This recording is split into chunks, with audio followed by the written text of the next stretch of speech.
Hi, everybody. Welcome to this month's episode of Elevánt Insights. We are super excited to talk about risk today. It's what everybody wanted to talk about on this Friday. In fact, there was a poll, and all of you wanted to talk about risk. So here we are. I'm just kidding. This is something we don't typically like to highlight or talk a lot about. We just like to know and believe that it's taken care of. And so we're going to bring that conversation to light just a little bit today and talk about risk. And we have an awesome guest with us today who has dedicated his professional life to understanding the strategies associated with mitigating risk. And so Luke Trevino, he's a insurance professional who's been in the industry for over 22 years. And he currently serves as the director of sales for an independent insurance group called Wrangler Insurance. He really leads sales strategy, drives revenue growth, and supports a broad client base across the country. Wrangler actually operates with two different locations, physical locations here in Southern Idaho, but they really serve and clients and conduct business nationwide as an independent broker and agency.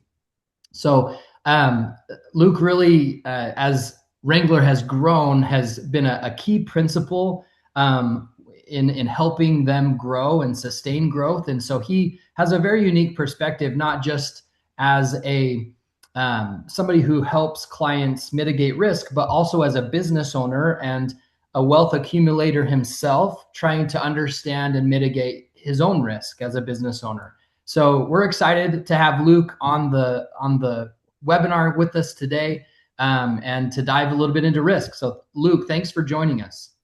Thank you, Brian. I just wanted to thank Elevánt Wealth for the opportunity. Elevánt has done wonders for us and for our employees, so thank you for the opportunity to be here.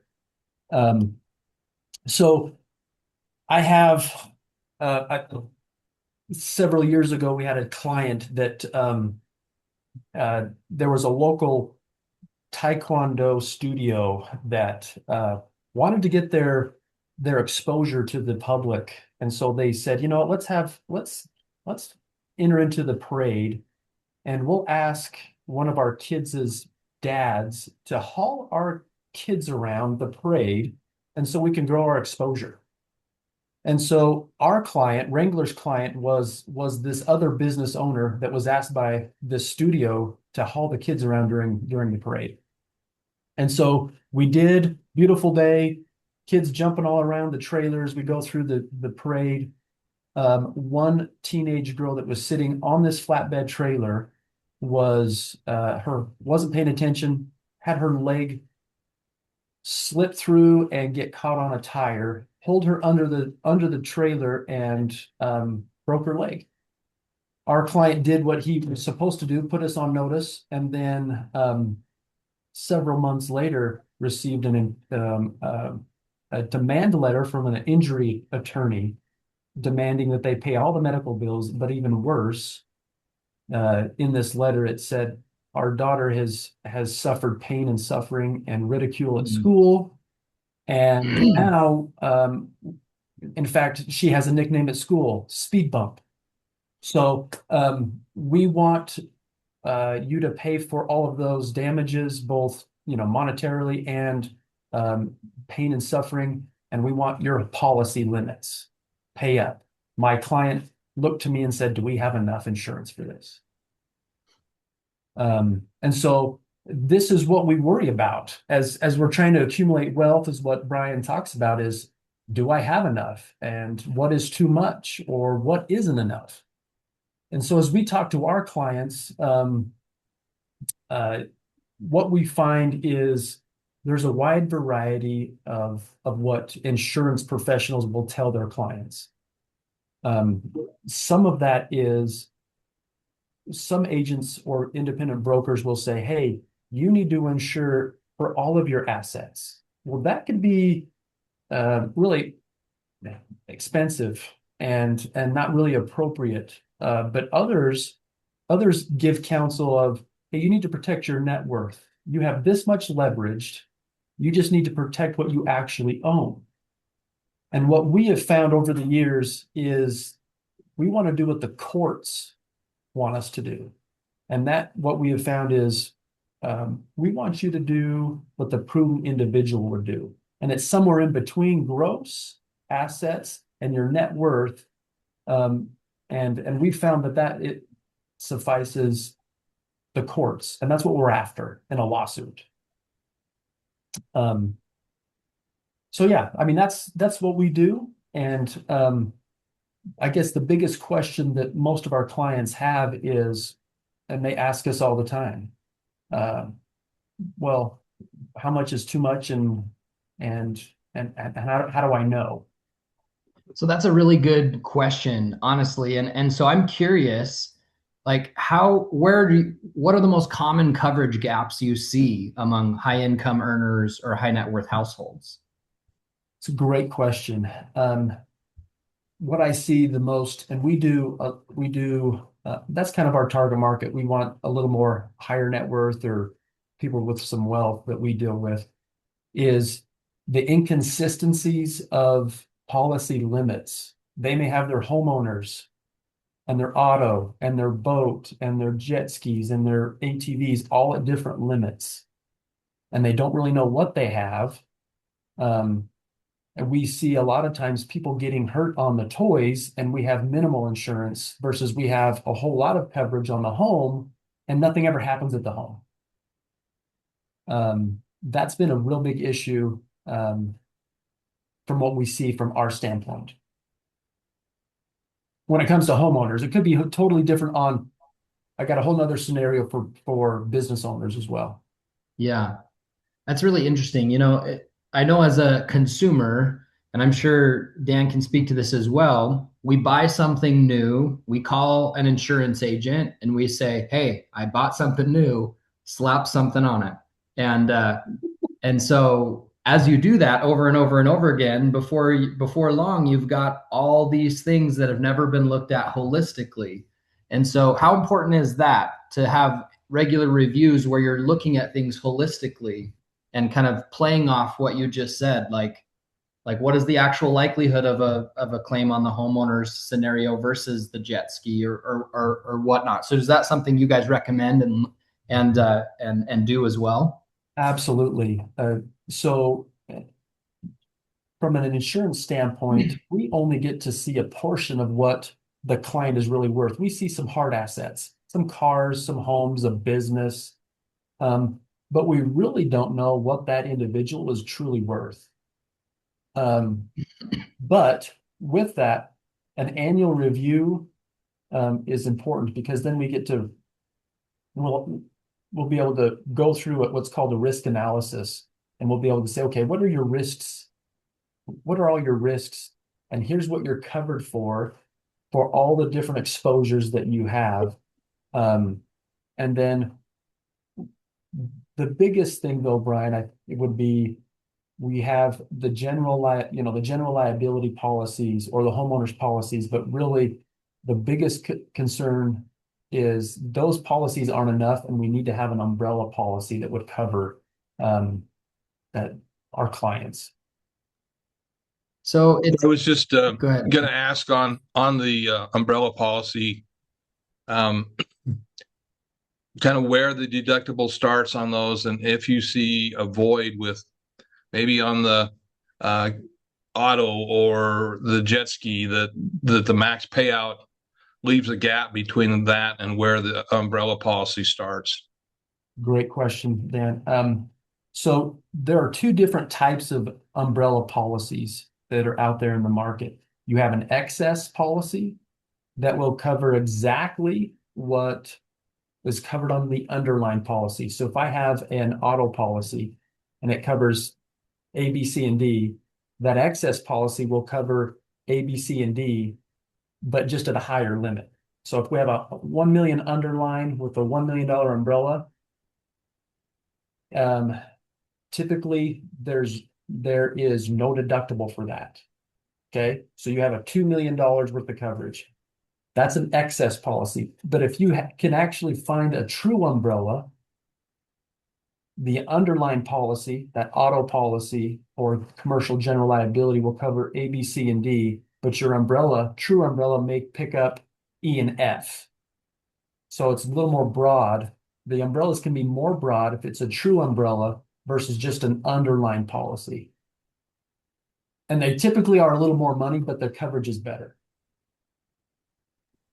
So Is when there it a comes, case, go ahead, Dan. is there a case where there's a gap between, let's say your policy limit payout on an auto is 500 and that the umbrella policy starts at $1 million. So if you had a $1 million or $900,000 claim, that you'd be on the hook for 400,000 in that case, or has that been revamped so that that's not a case? That's been revamped. That was an old problem, but that's been revamped by most standard carriers. That's good. So another question I have for you is, I think it's common, you probably, I would imagine, see it relatively commonly where people have maybe state mandated minimums, of coverage and versus, suitable coverage, we will call it. But then you might see the opposite as well, where somebody has been, maybe taken advantage of in some ways and maybe are wildly overinsured. As we talk about insurance from a financial planning perspective, one of the definitions we like to use is that at its very core, insurance is transferring risk to an insurance company for a fee. So if we're doing that, if we're transferring risk, we have to understand what is this risk that we're transferring, and is that a risk that I'm okay to handle, right? Like, can I take that on myself? Because if I can, then I don't need to pay that fee. And really easy example would be, I've got a beat down $5,000 car or $2,000 car in the garage that never gets driven, and I have comprehensive coverage with really high limits on that, and I have a net worth of $5 million, to where if something happened with that, I could replace that car, no problem. But then you're also considering things beyond the vehicle itself, like, okay, well, did you run it into a brick wall, or did you cause an accident that created medical problems that little $5,000 car ends up costing you millions of dollars. So anyways, talk to me about how you solve that puzzle of under coverage and over coverage, and then how somebody's net worth and liquidity, in other words, how much money they have themselves, plays into that. Absolutely. And I think that's wise, because insurance is only part of the solution when we're trying to transfer risk. We have several clients that ask us that same question. Well, do I really want to insure for this, or can I self-insure? And I think what helps people actually self-insure more is more being more safety oriented. Let's talk for a business owner, just for a moment. If we have a business owner that has a safety culture in his business, he says, you know what, I'm going to have safety meetings with my employees every week, and we're going to go over, how to drive and how to operate our equipment. That should minimize our exposure, minimize our risk and our claim. Therefore, with all these safety things, I'm going to go liability only on my equipment. I'm going to go, bigger deductibles. When we have someone who has maybe some more assets that are more liquid to them, that they can, I can withstand a bigger deductible. We just don't want to just have a big deductible because we're going to be eating that deductible up all the time. We want to actually have some safety behind it to prevent us even having a claim. Does that answer your question there, Brian? Yeah, I think so. And I think what I'm hearing is that we just have to be logical about, what risks are we preparing for, and therefore minimizing our own risk, versus the ones we're just saying, you know what, I'm not going to do anything other than buy the insurance. And it could be as simple as, the example could be as simple as just, am I going to drive safely, or am I going to buy insurance and drive like I stole the thing? And so, and hence why, certain insurance companies will provide discounts for, Absolutely. safe driving and things like that. It's funny though. You mentioned litigious situations like with people being sued and whatnot. Business owners are often very concerned about that. And a lot of their protection is around protecting against a potential liability in court. And so having like a safety manual that covers them to say, hey, we've trained them on this, like you said, regular safety meetings, maybe not so much a point to create actual safe outcomes. I mean, obviously that would help, but to point to that in a court situation and say, hey, they acted independent of what we've been teaching and preaching and documenting within our business. And I imagine that would help. 100%. In fact, true story is we had a contractor who was an electrical contractor. And he says, you know what, we've got to go fix these transformers. And I've got an old bucket truck. Well, let's put some employees up in our bucket truck and let's work on this transformer. Well, they did. And that bucket truck hadn't been inspected for years. So horrible things happen. And the bucket truck fails, employees fall to one to their death, the other loses limbs, and then we get sued by the families for not actually maintaining our equipment correctly. And so we had insurance for it, but I think the lawsuit would have been even smaller if we would have been more prudent as a business owner and had safety procedures and manuals, maintenance procedures and manuals to help us be more prudent in that court situation. Very interesting. Yeah, it's something I'm thinking a lot about right now as you're talking is, we're in the world of financial planning. We see things like tax returns and net worth and investments and liquidity and a list of assets. And, we see all of this. And it kind of made me think, what do you wish financial planners would tell you about a client, or what do you wish a client would tell you about themselves that would help you be a better partner?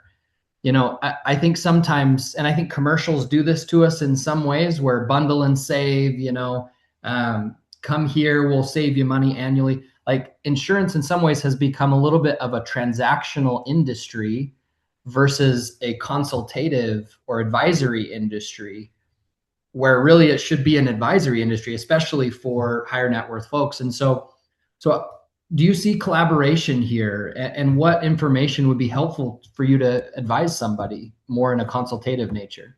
Absolutely. I think our industry has been very commoditized. I mean, it's just, hey, get it done and get it done quick and move on.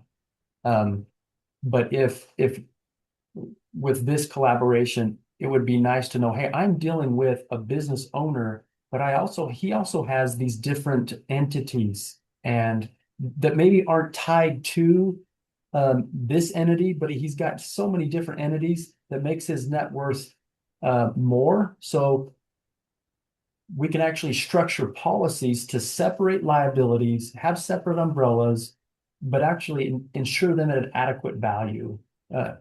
Instead of people, when they talk to an insurance guy, they don't want to give too much information because they're like, well, he's going to try to sell me the world. And I get that because some insurance people have taken advantage of that. But a real good insurance person is going to collaborate with, your wealth advisor, and then find out, okay, how can we mitigate risk with safety culture, being careful, and then insurance is the second part of that equation. Yeah, that's great. Let me ask a question back on. You muted yourself, Dan. Oh, there we go. All right. Back on the consumer, how do you go about determining how much insurance you have on your home, and when you need to do the umbrella policy, and what maximum levels that you have in that? So I guess for individual, kind of wondering that, and then also from the standpoint as advisors, as we're sitting down and talking with folks, and we ask them, basically what they have in that area. What are some red flags that we should be aware of, and saying, hey, you need to go see your insurance agent and review this. You know, the red flags that we have seen, and not so much with Elevant Wealth, because you're very, very careful to make sure that you're protecting your clients, uh, their wealth. But we have had, we've had um, advisors, wealth advisors, excuse me, just tell them, hey, you're only going to need to protect what your net worth is. You've got everything else leveraged. You don't really own the home. You're not gonna lose that home. So you don't need a liability limit that high. Um, that's caused some of our clients some really ugly claims, because we were so grossly underinsured, especially on the auto side of things, guys. We have to rarely do we worry about things at the home, but vehicles, toys, businesses, um, we have to look at the exposure that those bring. There's a lot of moving parts. And if we're only insuring the net worth of the business or of an individual, the courts will look at it and say, hey, you didn't even try to be prudent. You just tried to get the cheapest insurance possible. Um, and then we look even more negligent in a court situation. Okay, yes, you have insurance, but you didn't insure yourselves to value, not even close. You didn't even get close to it. Now they're going to go after the insurance money and say, okay, you had $500,000 worth of insurance money. We're going to take that, but because you're so grossly negligent and underinsured, now we're going to come after your assets.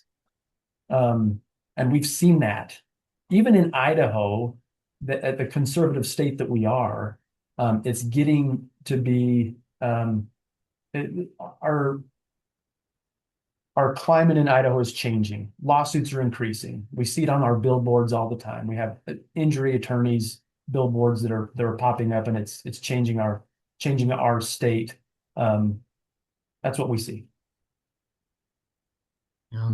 Just a follow-up question, and maybe a little bit unfair, but if I'm a consumer, what do you see would be the minimum requirements, or how does a new consumer coming to Idaho find a good insurance agent? What are some things that you feel from your standpoint are most important? I think we have to find an insurance professional, broker, or independent agent or a captive agent that will actually sit down with you and not just and explain the coverages, and it will explain um, what you're really not covered for. I know we all want to have the uh, the convenience of, hey, just give me the insurance, just call in, get me insured. But and we have some agents out there that's all they want to do is, okay, let's just write it, let's get it done. But it truly does matter, which Brian said, this is a consultation. We want an insurance company or agency needs to explain what is and what is not covered. And we've got it. That may take some FaceTime or at least a virtual meeting, just emailing back and forth quotes. We just don't get the context that we need. So people really don't know what they're covered for. And that's when frustration hits in, and we have issues. That's great. I love to hear that. I know in my own life, as I've gone through that, and I've been licensed um, on other types of insurance, but it's somewhat difficult to actually understand that, and to have somebody willing to sit down and go through that and help you know what is covered and what's not. I applaud that answer. That's great. Well, Well, I go ahead, Luke. Well, I just want to make sure, as insurance agents or insurance professionals, we can't beg you to sit down with us. If you don't want to, it's really difficult to get some people to sit down with us. But that's a danger, because then you don't know. Then there's surprises, and we don't know what's going to happen or what we're not covered for, and it's a surprise. And then that's when normally bad things happen. It's funny. Insurance is one of those things that if you're wildly underinsured and get away with it, in other words, thankfully nothing happens. You pass on that strategy to your children and to your friends and your neighbors and say, "Oh, go see this agent. It was way cheaper," Yeah. and that kind of fuels that transactional or commoditized industry in some ways. And so no, I can appreciate the consultative nature that you guys, an approach that you guys attempt to take, client willing. And so, and I can see a lot of collaborations, even if the client doesn't want to sit down and review everything, maybe we can do that as professionals for the benefit of the client to say, hey, we've been able to capture all in their financial planning process, all of their limits of liability and their coverage situations, without threatening the relationship they have with their other agent, or even collaborating with their other agent, or if they're working with you or whatever, to be able to say, hey, let's share some of this information and let you see a snapshot of the net worth and snapshot of the gross assets and their liquidity and their current coverage and come back with some recommendations. Because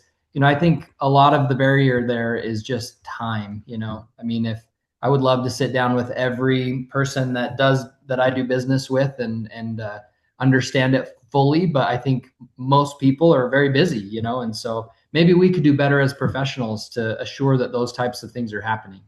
Well, Brian, Jen, I'm glad you brought that up, because we make a commission as insurance agents. We make a commission of 7 to 15% commission on a policy. Okay. So we get viewed as, hey, we want to push the policy limits up and premium up. And if Elevant Wealth advisors can come in and say, actually, you know what?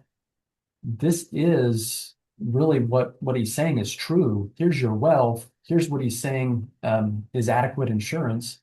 I think your industry brings so much to the table, because you're not compensated by the insurance. Um, you can be a huge advocate for us, and hopefully us for you in protecting that wealth. So Yeah. Well, that's great. Well, I appreciate your expertise and your time in this. I think this is a message that we probably should talk about more, in financial planning and wealth management, and those collaborations. It's funny, Elevant, we've made a huge effort, in it with Elevant Wealth and Elevant Tax and Elevant Law, to try to take, these areas of people's financial world and bring them together so that they can be collaborated around and worked together. And insurance is, especially home and auto and business insurance, is one of those areas that I think really should be added to that list of things that require collaboration to do it really, really well. And man, we really appreciate your guys' team's willingness to be collaborative in those ideas. So, any final thoughts that you'd have for anybody in relation to? Let me ask one more question before we end. Is there anything that you would add as advice to the consumer that they can do to prepare for a consultation, or to help perhaps reduce what their fees for insurance would be?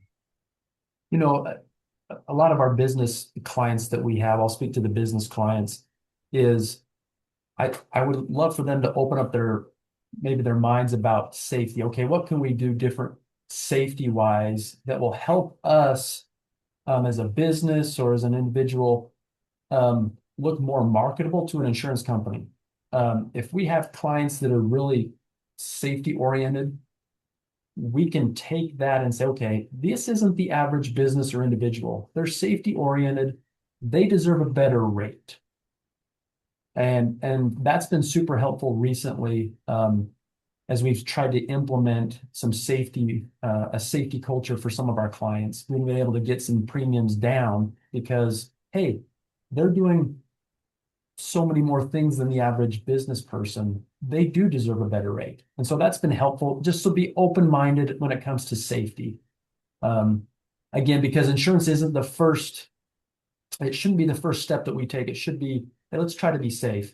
And when things happen, then we have insurance. Great. Okay. Thank you so much. Well, we certainly appreciate your time today and going over risk as it pertains to our assets and our lives. And any of those circumstances you mentioned can truly disrupt somebody's financial freedom. And we all of us want to make sure that we avoid that, and planning for that is important. As we look ahead, we're going to kind of continue on the same theme. So our episode on June 15th, next month, we'll be hearing from a 25-year estate planning attorney, Dent Whitney, examining strategies for asset protection through estate planning. So again, we always like to let you know how much we appreciate your trust in us and willingness to allow us to be a part of your financial future. And if there's other things or questions that come up that would be interesting to you for us to cover, please let us know. But again, know how much we appreciate the trust that you place in us, and have a great Memorial Day weekend coming up, and be safe. Thank you. Thanks again, Luke.